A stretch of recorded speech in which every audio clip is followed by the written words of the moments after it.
Put your faith in the light. Hello guys, welcome to another one of my videos. This is Lightblade. Well guys, in this video we will be doing a Tazavesh Streets of Wonder 22. This will be done on the Affixes Fortified, Encrypted, Quaking and Bolstering. So as far as affixes go, Bolstering is pretty chill because it got nerfed pretty hard at the start of the patch. It's no longer permanent, so it now drops off eventually. So even if you bolster something really high, it will go back to normal eventually. After that, Quaking is a pretty also simple affix as long as you're not standing on top of your group and killing them with Quaking. So now let's go to what I'm using for this key. So for this key guys, this is my setup. I'm 269 item level, I have 4 sets, and I'm using as my legendary of choice Tempest of the Lightbringer because Divine Storm is really powerful on Fortified weeks, as well as the Unity legendary. So these are my stats, and these are the talents that I will be using. So here the only talents that I could change would be Unbreakable Spirit. Instead I could use Cavalier if I value more mobility instead of more Divine Shields, but I do recommend just using Unbreakable Spirit. Having the flexibility of Divine Shield for using it offensive or defensively on a low cooldown is really nice. After that, instead of Selfless Healer, you could go also Healing Hands because the healing from Healing Hands is really bursty and it's really strong. If you're getting chunked a lot, I recommend going Healing Hands instead of Selfless Healer. Other than that, let's go to our conduits. So these are the conduits that I will be using: Truth's Wake, Hammer of Genesis, and the Ring Clarity. Truth's Wake got a buff of 10% because of the buff of 10% of Wake of Ashes. So since it's based on the original Wake of Ashes, it also got buffed. Hammer of Genesis is just too powerful in Fortified settings because you start every pack with basically 15% haste, which is equivalent of using a drums. And we're also using Ring Clarity because it's one of the best conduits that Kyrian Paladins can use. So those are our conduits and our setup guys. Now let's go to the key. Okay guys, we're here at Tazavesh Streets of Wonders. So this key was one of the really overtuned keys that at the start of the patch it was really hard, but after nerfs it's a really chill key to do. It's actually really fun to do now. So this first pack, the big mob is the really dangerous one because he deals a big AoE cast that deals a ton of damage to the group. So for the first one, we're just gonna let it go and we're gonna use our defensives for the next one.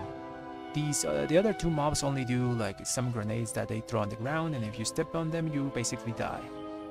So as you can see, we're just gonna pop all our cooldowns on these guys and gonna destroy them. We're getting like really nice Wake of Ashes procs and using our holy power efficiently. So what do I mean with that is that we're not wasting it.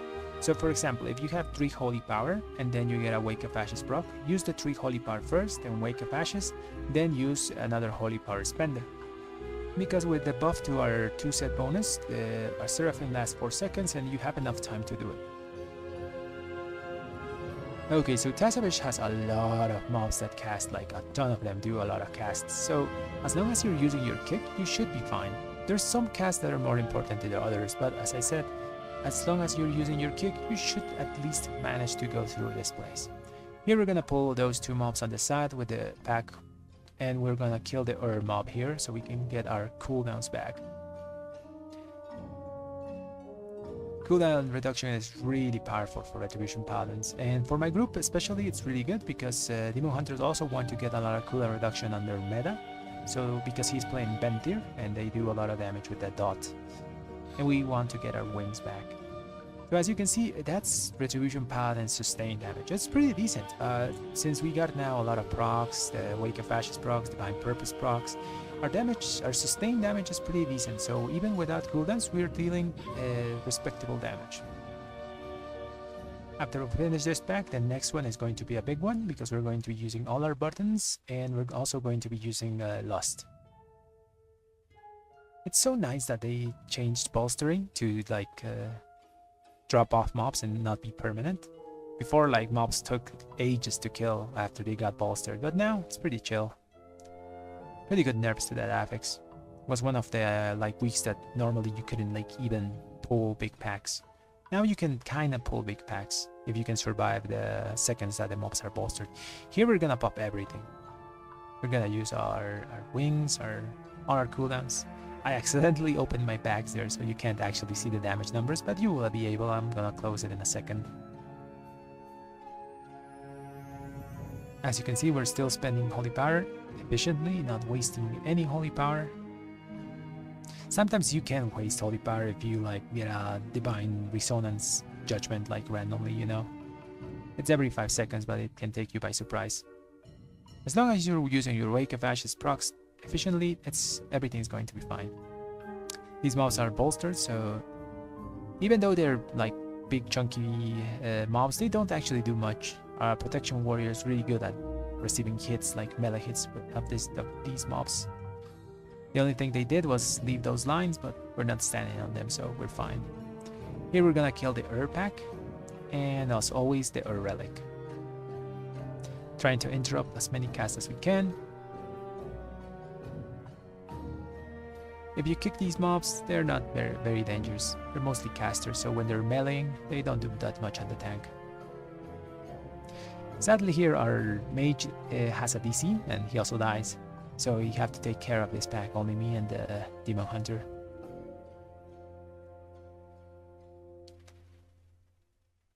Should be fairly easy with our sustained damage. Now the is dead and we have cooldowns back, so we're just gonna use Wake of Ashes on cooldown, and we're going to use our Divine Toll also on cooldown. There was a good reason why I used my Divine Toll even when I had enough holy power to do other things. I only had 2 holy powers, so I had to build one more to do a spender, but we had the buff going, so I wanted to use my Divine Toll while that thing was still counting, so I could get another Divine Toll after. Here we're gonna pull the mini boss. We're having a small amount of FPS lag. I don't know why this place, like Tazavesh, makes me have some FPS drops, especially when we're in the outside part. Anyways, we're gonna kill this mini boss. He does also that pulse that the first big mob on the dungeon does.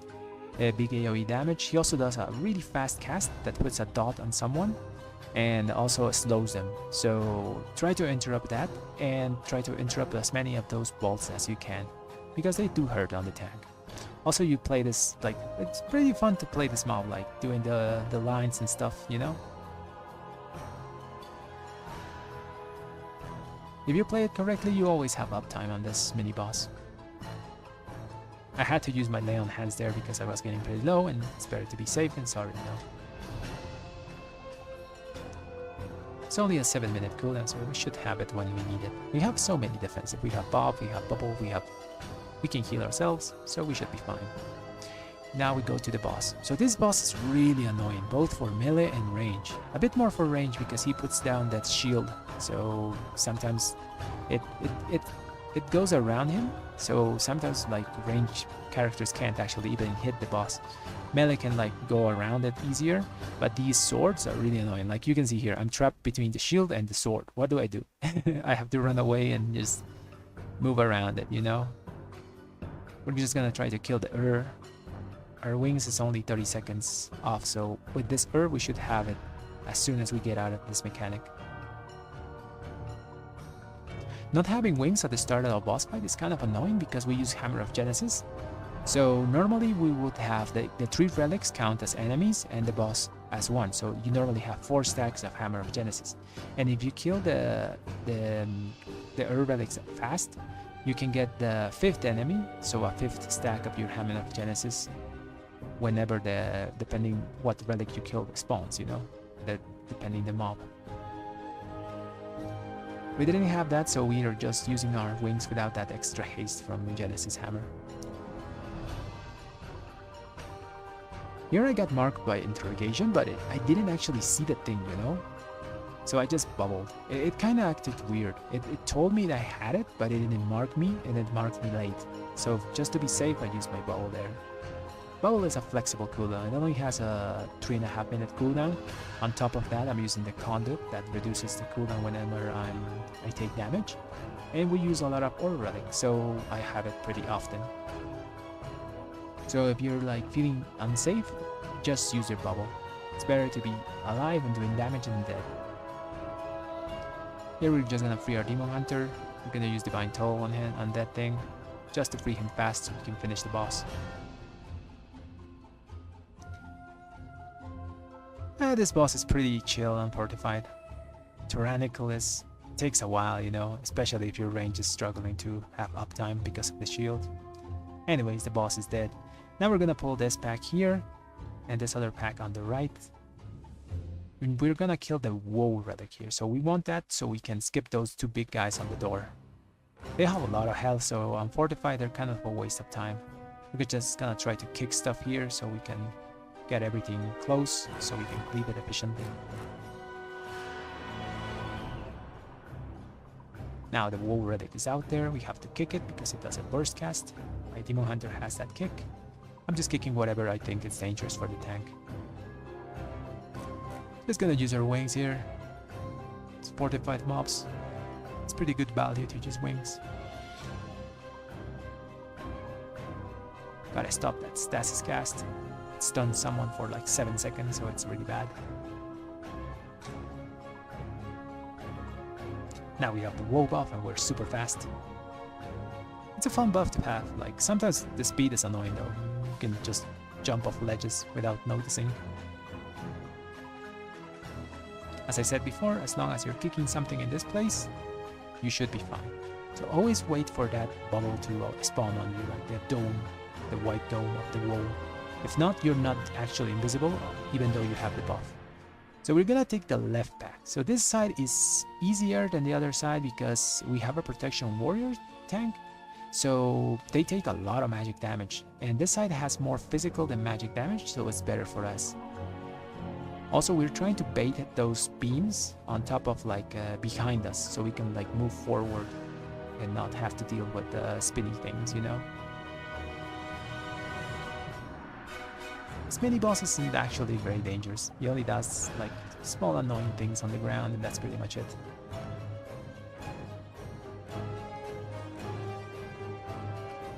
Let's put in the beam slicer on me, and we're gonna move forward, and he's dead.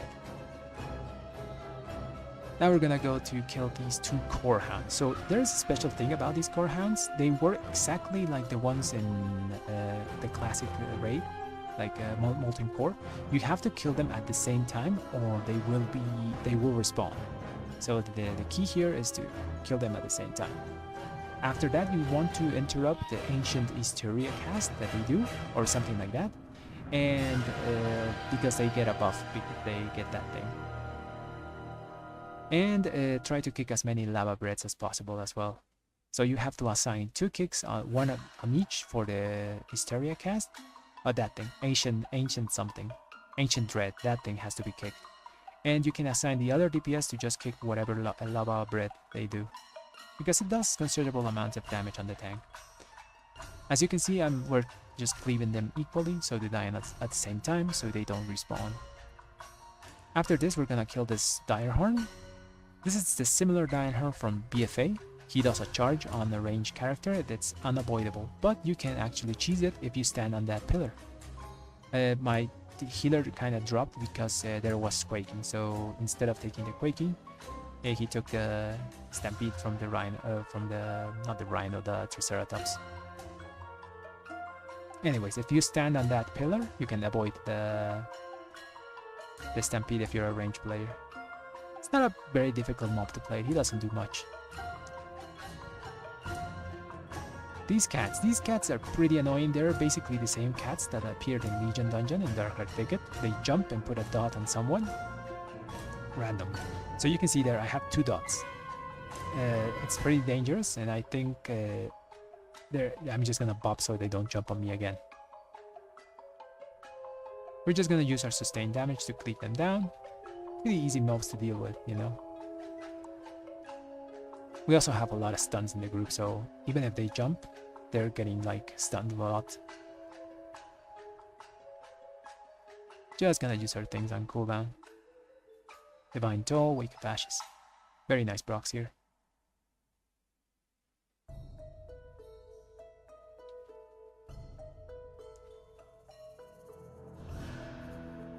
And we're gonna mount up and go to the next boss. So this next boss is actually 3 bosses in one. The first one is that big hulking thing, the Devourer. After that we fight a Kyrian robot, and after that we fight a Goblin. All of them have some like weird mechanics, but we found some ways like to cheese them, especially the Kyrian robot. So you're gonna see that in a second. First guy, we're just gonna pop cooldowns on him, kill Relic, kill him as fast as possible.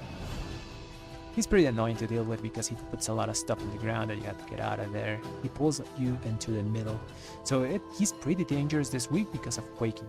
So he does this pull where he gets everyone in the same place. And if that happens while you have Quaking, everyone dies. Luckily, it didn't happen to us. We actually didn't think about it when we pulled him. So it could have been a disaster, but luckily it wasn't. Now he does this big AoE casts on the ground. Just gotta move in and move out.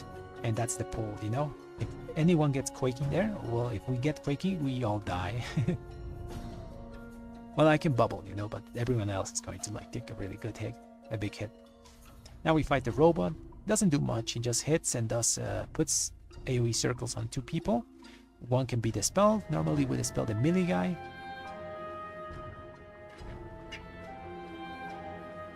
After that, he does this Purification Protocol, kill the shield and interrupt fast because it hurts the tank. After that, he does Expel Venting Protocol. He puts the orbs on around him, and the person with the blue circle, like you can see my Demon Hunter there, has to like pick those orbs. They give you damage. So if you position the boss like where we put it here, he drops the balls like behind him and the balls don't move. So it's really good so you can get like all the orbs and all the extra damage. Now it's my turn to do it. So he's going to do this Purification Protocol. He's going to do the orbs now. And his body is gonna stay there and the orbs are just gonna spawn there, you know? So I can like grab them really easily. I'm gonna grab them with a horse. And now I have a ton of orbs and extra damage. I'm gonna pop cooldowns here on this guy. And this goblin has some abilities. He puts chains on someone that removes, well, it roots them. Then she does this spinning thing. I just bubble. Since I have cooldowns, I sacrifice my bubble just to have some uptime on my damage cooldowns, you know? I wasn't just gonna move away with wings and everything popped. Since it's fortified, it's just gonna die with that. It's a pretty simple boss. If you get the blue thing, try to get as many orbs as you can because they're basically free damage. And try to get that little orb there and just gonna finish up the boss. You can freedom the person that she puts chains on, so you remove the root. I'm having some really weird lag here, but I think we should be fine. Now we're gonna go and kill 1 pack more, and we're gonna kill the Woe Relic. And after that, we're gonna try a really ambitious pull in the post part. So here we're gonna kill the Woe Relic. Just load up, kill everything else. Try to not kill the Woe Relic itself because we want it to die at the end. So we get the invisibility for the longest time.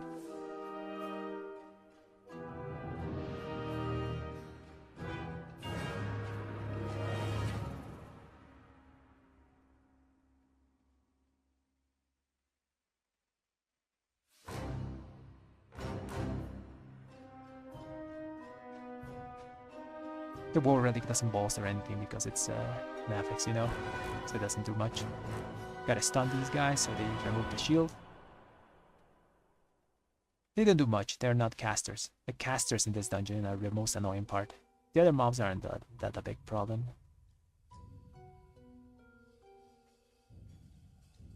As you can see, we're saving cooldowns. We're just using our like sustained damage cooldowns. We're not using our bursty cooldowns.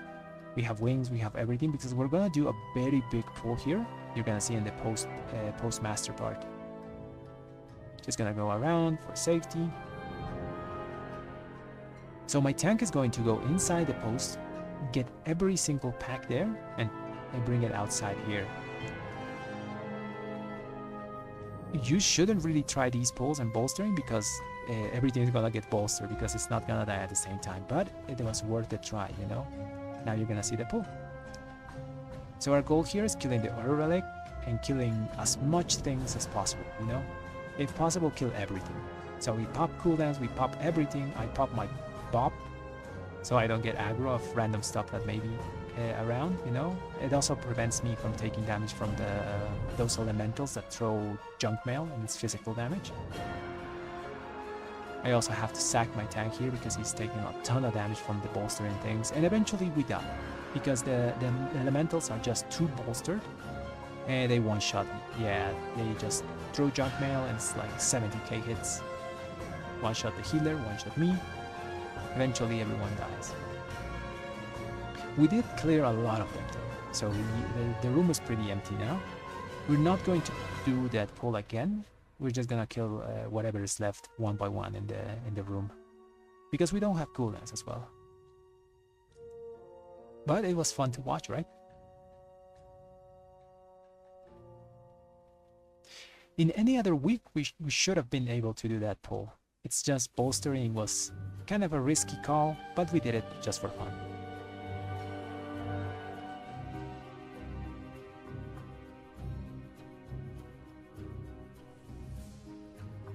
Just gonna finish up everything in this room. They really nerfed this place. There was more trash in this place, but they removed it, and they also made these junk elementals, like the drop of bubble that gives you haste. So you can actually use that haste in your benefit, you know? We're not actually going to use it because we're just going to clean up this place as fast as possible, but if you're doing this place like pack by pack, try to kill the elemental first so you get that extra haste to finish off the packs.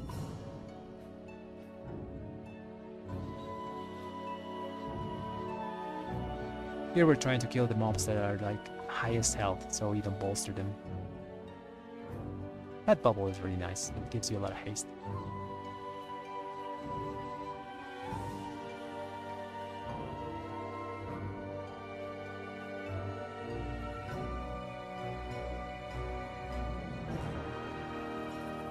And we're gonna finish these two mobs and gonna pull the boss. This boss was really annoying, like when we did the hard mode of this place, when the Tazavesh came out. But since this is just a normal version on Mythic Plus, it's kind of chill. You only have to do 2 phases of the, depending on your DPS. For example, for us, we only have to do 2 phases of the taking the bags to the place. You throw in the fire bags, you know, so they don't explode.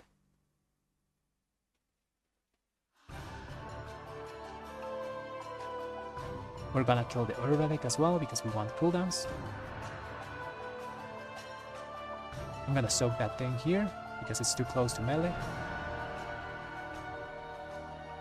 And we're gonna finish up the other relic just in time so we avoid taking that damage. Well, we can heal it up, like without our healer doing anything. Just gonna soak that thing. Gonna use darkness there for my demon hunter. And we have wings in like few seconds. But we're gonna just wait a bit, grab the bags and throw them on that thing. Then we're gonna use wings.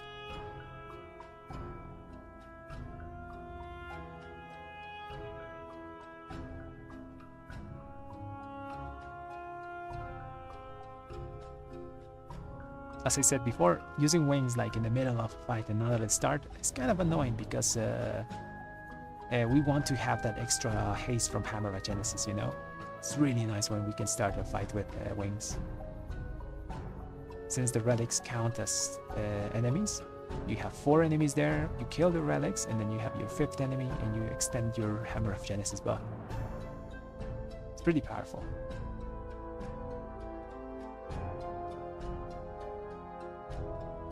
Here we're gonna do one more of the phases, throw the bags into the holes, have a bit of lag, well, a lot of lag. I actually didn't have this lag in the game, I don't know what's happening. I think my encoder is kind of damaged, but it kind of gets fixed.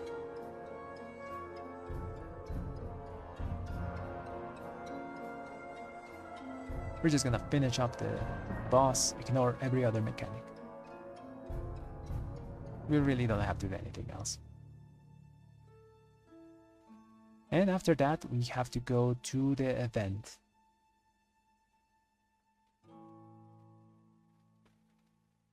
to the oasis part of the dungeon.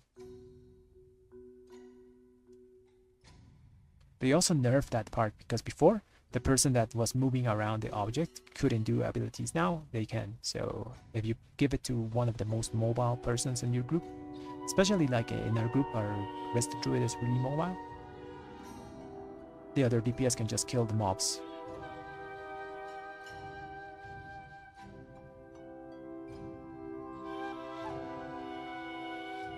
So we're just gonna CC the big guys when they appear. So sheep, imprison. I'm not running Repentance, so I can't actually help. I can stun them, just in case. But I can't do like long CCs. I'm gonna take care of the small mobs and AoE them down.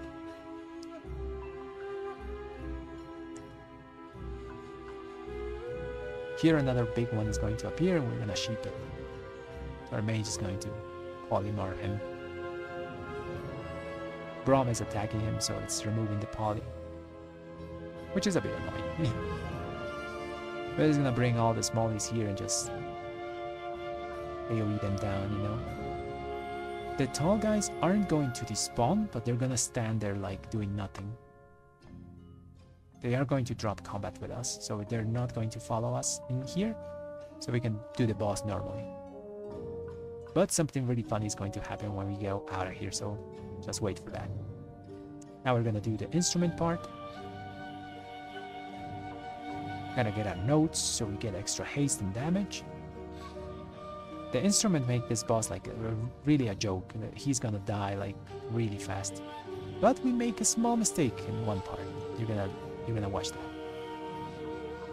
So we're just gonna get this, all our notes, gather all the mobs, pop our cooldowns, and blast this place. As always, trying to use our holy power as efficiently as possible without wasting any of it, moving around those green stuff so we don't take the damage.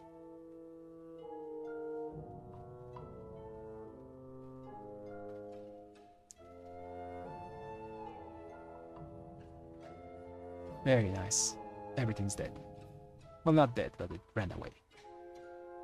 Gotta do one more round of trash, and then it's the boss.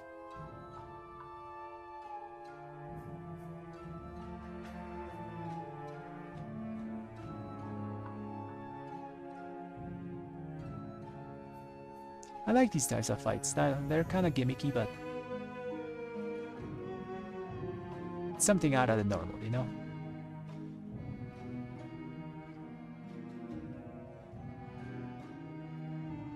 Just gotta kill the mobs. We don't have wings here, so we're just using sustained damage. Procs and whatever we can to kill the mobs.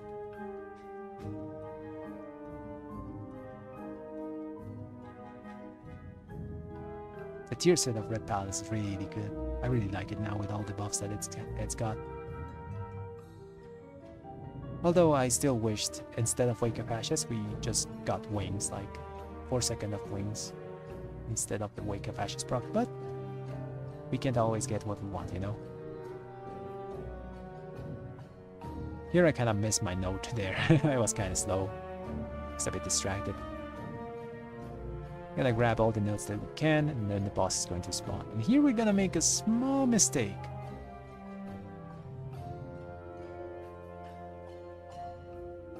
Just gonna cleave the boss down, kill the Urs. We should have killed the Ur like fast, you know. I had wings, I had everything here. Look at Randy Orton slithering. Watch out, watch out, watch out, watch out! I normally use like battery and stuff like that. I even had my horse and everything to get out of the thing, but I think I just thought I was like safe, but I wasn't, so I took the hit from the Ur and it just one-shot me, with my healer as well.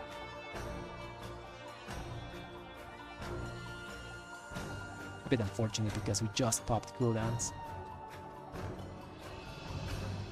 But we're getting a rest. In this fight you actually don't need a healer, so I'm just gonna do damage. Ooh, I almost died there again. I got rest just in front of the thing. That would have been tragic. Getting a bit more of that lag, you know. I get pulled inside. If you drop from the stage, you get pulled inside again, so it's not a big deal if you do.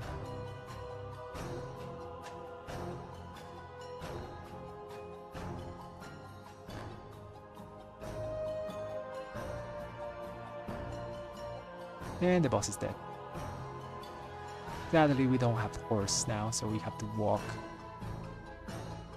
And now something very funny is going to happen. So I was just walking here in a straight line. And you're gonna see. It's in a few seconds. So I kind of forgot we left those guys out there, like the guys on the right.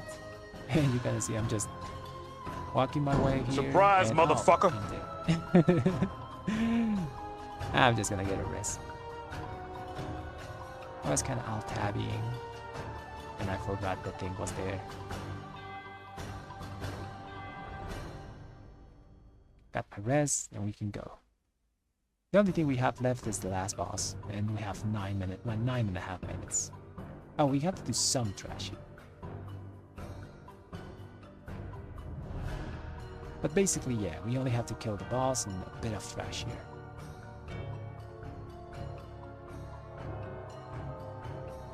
We have all our cooldowns, so we can just blast this back. This is one of the annoying packs, because those casters do that hyperlight salvo. That thing has to get stunned, interrupt, wherever you can, because it's going to kill someone if it goes off. Casters in this place are the worst, they're really annoying. Other than that, our tank has to put his back to a wall or the stairs so he doesn't get kicked, because the big spider thing does a big like knockback. Those hyperlight salvo have to be interrupted. Didn't have my kick, but he had fear. Gotta stun this thing. I don't have wisdom up,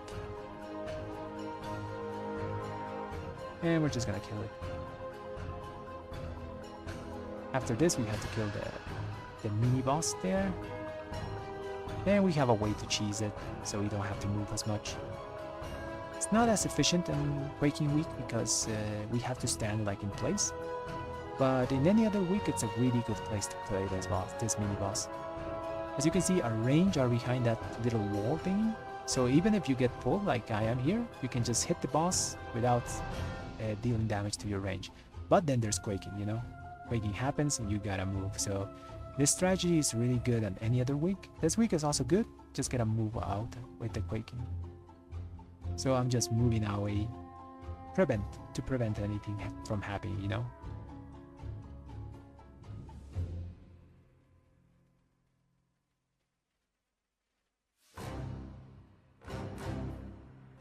He's gonna kill this big mob. That should be all the count we need. This place is really nice because we don't have to deal with the shock mines. Tank can just chill, put his back to a wall, we should be fine.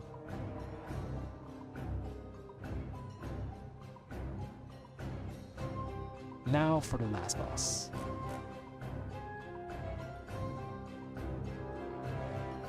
We have everything here. We have Lust.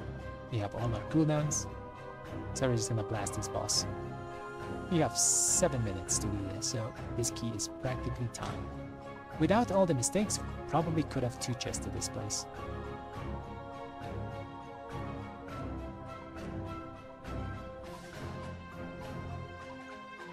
I really like this mount, it's really fun. The snail thing just goes round and round. Anyways, let's do the boss now. So as you can see, my Hammer of Genesis gives me 4 stacks, and whenever I hit this earth thing, it gives me 5 stacks. So that's the benefit of starting a fight with your wings. Just gonna kill the earth thingy. So it gives us cooldown reduction. Keep using our holy power, hitting the boss. Have to go into the square thing, so we don't get hit by this the circle. That ability really is annoying because he jumps around like crazy. It's not like the Sylvanas one from the raid that she's still in place, but she's jumping. The guy actually jumps like to a lot of places here.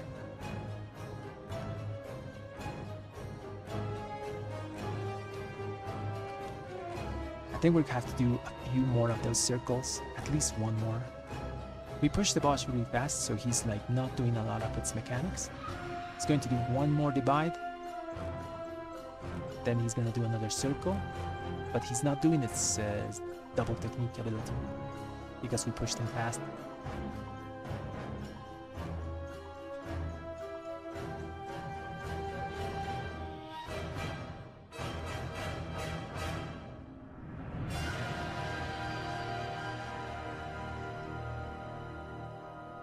Gotta do another quick blade. He's gonna move the thingies and he's gonna do one last circle. So we gotta move. Gotta go triangle to square. And I'm trapped now, so I have to bubble, go to square again. I got lost here, so I gotta go to the circle so I can go back to the group. And the boss is dead. And that's the key, guys. And well guys, that's the end of the video. I hope you enjoyed the key run. It was really fun to do it. Actually, Tazavesh Streets of Wonder now is a pretty chill key to do after all the nerfs. And I really enjoyed it. And if you did enjoy the video, please subscribe to the channel and like the video. Thanks for watching everyone.